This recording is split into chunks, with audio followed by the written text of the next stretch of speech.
Hey guys, I'm here about to go into St. Joseph's. It's a local homeless shelter. I've been learning more about Rochester's homeless population over the past couple of weeks, and it's something that I've really never been exposed to, and it's something that as Rochesterians, those that are privileged to have a roof over their head like myself, are inclined to ignore and pretend it doesn't exist.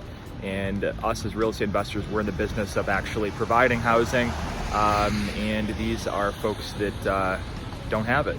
So I'm here to learn more about these folks and also the organization of St. Joseph's, and see how we may be able to partner together and aid in moving the needle on this issue. So I'll be in touch with you guys later. So it actually took me a while to process what I went through earlier today over at St. Joseph's. I thought I was going to come away with some type of immediate understanding. I actually came away from the experience being confused and with not any answers until I was sort of reflected on it and processed it. It was productive though. I just know that I have looked upon Rochester's homeless with disdain, and also just flat out just ignored them. It really helped to sit down next to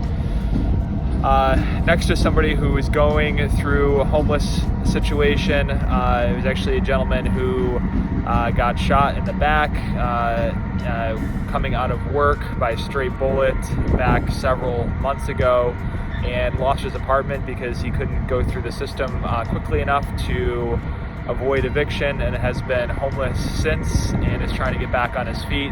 That's just one story that I witnessed. And then I met with one of the Catholic workers there to learn more about how they work and what their challenges are, and to see how I may be able to help with my experience in housing. So we came up with some good ideas. It's definitely a conversation that needs to develop and continue.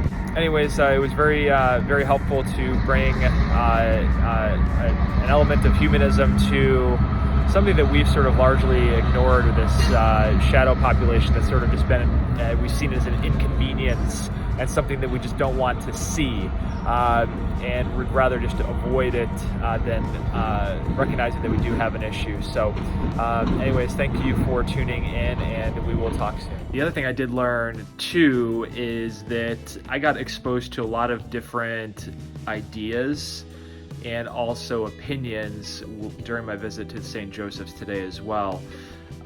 There was a lot of value I derived in that too, and diversity of exposure to opinion is out of the norm for yourself is actually a really good way to help yourself grow personally, and also when you seek and develop better understanding of the people in the world around you, then the world tends to not anger you as much. Well, that's another thing that I got out of today's visit.